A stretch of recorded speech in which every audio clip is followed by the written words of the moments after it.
Hey viewers, welcome back my channel Stree Struggle. कैसे हो आप सभी? आई होप आप सभी अच्छे होंगे फ्रेंड्स।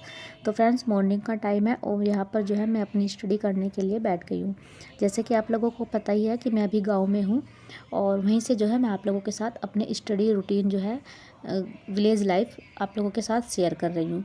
और आज मेरा जो है गांव में लास्ट डे है और क्योंकि मैं कल चली जाऊंगी। अब बच्चों के स्कूल भी ओपन हो जाएंगे और फिर जाना भी है क्योंकि एग्ज़ाम भी है 11 फरवरी को। तो बस अब जाना ही होगा। वो तो मुझे कुछ काम था, इस वजह से जो है मैं यहाँ पर रुकी हुई थी। जैसे कि मैंने आप लोगों को बताया था कि मुझे अपने कुछ सर्टिफिकेट वगैरह बनवाने थे, तो इसलिए जो है मेरा यहाँ पर आना हुआ था और इसी वजह से जो है मैं गांव में यहाँ पर रुकी हुई। और मेरी एक सब्सक्राइबर जो है मुझे लिखती हैं कि दीदी हम शुरुआत तो करना चाहते हैं लेकिन समझ नहीं आ रहा कि हम शुरुआत कैसे करें, क्योंकि थोड़ा सा जो है टाइम मैनेजमेंट का भी इशू होता है और शादी के बाद जो है बहुत सारी प्रॉब्लम होती हैं, तो हम कैसे शुरुआत करें यही समझ नहीं आता। तो मैं आपसे यही कहना चाहूँगी कि देखिए जी, प्रॉब्लम तो हर इंसान के सामने आती ही है। कभी ऐसा कोई बंदा ही होगा जिसने जो है प्रॉब्लम को फेस ना करते हुए सक्सेस हासिल की हो। आप किसी भी सक्सेसफुल इंसान की बायोग्राफी को पढ़िए, आप पढ़कर देखिए। जब आप मेरा वीडियो देखो उसके बाद आप जो है पढ़कर देखिए, तब आपको पता चलेगा, तब आपको समझ में आएगा कि उन्होंने अपनी लाइफ में कितना स्ट्रगल किया है और उसके बाद जो है उन्होंने उस सक्सेस को हासिल किया है। तो आपको भी जो है अपने आप को पहचानना होगा। बस आप अपने आप को पहचान नहीं रहे हैं। एक बार आप आईने के सामने खड़े होकर अपने आप को देखिए कि आप क्या है और आप क्या कर सकती है। आपको ज़रूरत है सिर्फ अपने आप को पहचानने की, ना कि इन चीज़ों को ध्यान में रखने की कि आपके सामने कितनी बड़ी प्रॉब्लम खड़ी है। अगर आपने एक बार अपने आप को पहचान लिया और आपने समझ लिया कि मैं क्या हूँ और मैं क्या कर सकती हूँ या मैं क्या कर सकता हूँ, तो आप किसी भी प्रॉब्लम को आसानी से फेस कर लेंगे। आप एक बार अपने आप को पहचान कर अपने आप को जानिए और उसके बाद जो है थोड़ी सी हिम्मत अपने अंदर लाइए और कदम बढ़ा दीजिए। हर सपना पूरा होगा। प्रॉब्लम कोई मायने नहीं रखती है, क्योंकि ऐसा कोई बंदा नहीं है जिसके लाइफ में प्रॉब्लम ना आई हो। प्रॉब्लम ये नहीं है कि जो लोग स्टडी करते हैं या अपनी पढ़ाई को करना चाहते हैं शादी के बाद, उन्हीं के सामने आती है।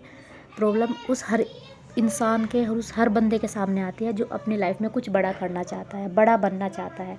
चाहे वो बिजनेस से रिलेटेड व्यक्ति हो सकता है या किसी भी फील्ड से रिलेटेड व्यक्ति हो सकता है।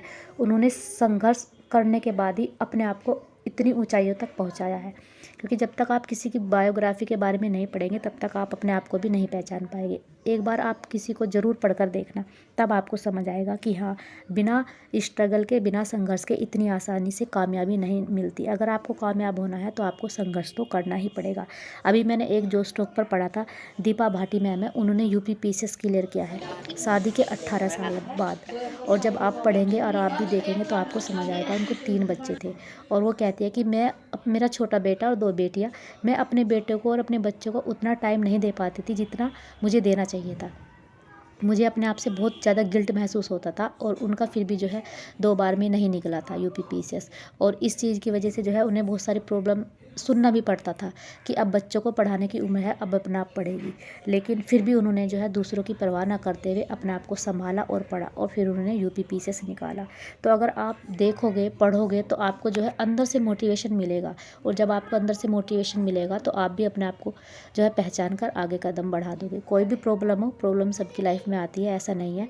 उनको फेस करते हुए आगे बढ़ना है। ये आज की प्रॉब्लम ही हमारी कल की बहुत बड़ी कामयाबी मिलेगी।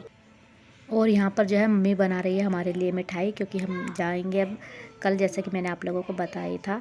तो बस मम्मी उसी की तैयारी में लगी थी और आज मेरा लास्ट दिन था।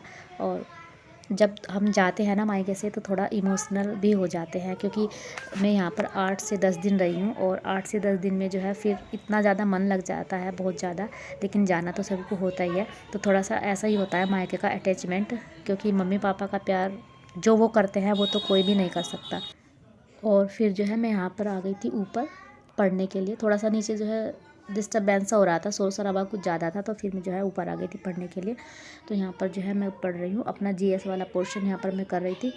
और अब तो जो है एग्ज़ाम को बहुत ही कम टाइम बता है और जितनी मेहनत हम कर सकते हैं बस उतनी हम करेंगे। अभी तो रिवीज़न का टाइम है, बस रिवीज़न ही करेंगे। अपनी तरफ से पूरी मेहनत करेंगे, अपना 100% देंगे। बाकी रिज़ल्ट जो होगा वो भी देखा जाएगा।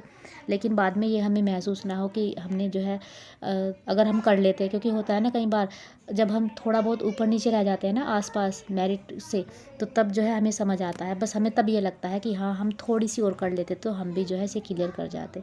और अभी का जो मेरा पूरा फोकस है वो तो आरओ वाले एग्ज़ाम पे है, लेकिन आरओ वाले एग्ज़ाम के बाद मैं जो है यूपी पीसीएस के लिए जो है अपनी प्रिपरेशन कर रही हूँ, और उसके बाद जो है मैं पूरी तरीके से उसी की ही प्रिपरेशन करूँगी, क्योंकि जो मेरा गोल है वो यूपी पीसीएस के लिए ही ज़्यादा है। वो तो आरओ वाला एग्ज़ाम जो है 2-3 साल बाद आया था, तो फिर मैंने भी फिल कर दिया, क्योंकि यूपी पीसीएस और आरओ वाले एग्ज़ाम का जो सिलेबस होता है ना वो थोड़ा सेम सा ही होता है, तो इसलिए इसका मैंने फॉर्म फिल कर दिया था। तो इसमें थोड़ा सा ही जो पढ़ना होता है एक्स्ट्रा, नहीं तो दोनों का बराबर सही है, तो इसलिए जो है इसके मैं एग्ज़ाम दूंगी, वरना जो पूरा फोकस होगा वो फिर अब नेक्स्ट टाइम से जो है यूपी पीसीएस के लिए ही होगा। और ये देखे कितने सारे पिजन बैठे हैं ना, कितने अच्छे लगते हैं, कितने सुंदर लगते हैं। ये सब इतना खुला खुला माहौल, ये सब वातावरण, इतनी शुद्ध हवा शहर में तो देखने को बिल्कुल नहीं मिलती। एक बात तो है कि गांव का जो होता है ना, बहुत ही ज़्यादा एकदम शांत सा माहौल, एकदम सब एक दूसरे से मिलनसार, ये सब चीज़ें जो है जाने के बाद बहुत ज़्यादा याद आएंगी। बस अब तो इन यादों को जो है संजो कर ले जाएंगे कुछ दिन तक, इनके साथ मतलब कि याद करेंगे और याद आएंगी बहुत ज़्यादा। हम भी इमोशनल हो जाते हैं जब चले जाते हैं, लेकिन क्या करें, जाना तो है ही। आज के व्लॉग को यहीं पर एंड करूँगी, और कैसा लगा आप लोगों को बताना ज़रूर। अगर आपको पसंद आए तो चैनल को लाइक और सब्सक्राइब ज़रूर कीजिएगा।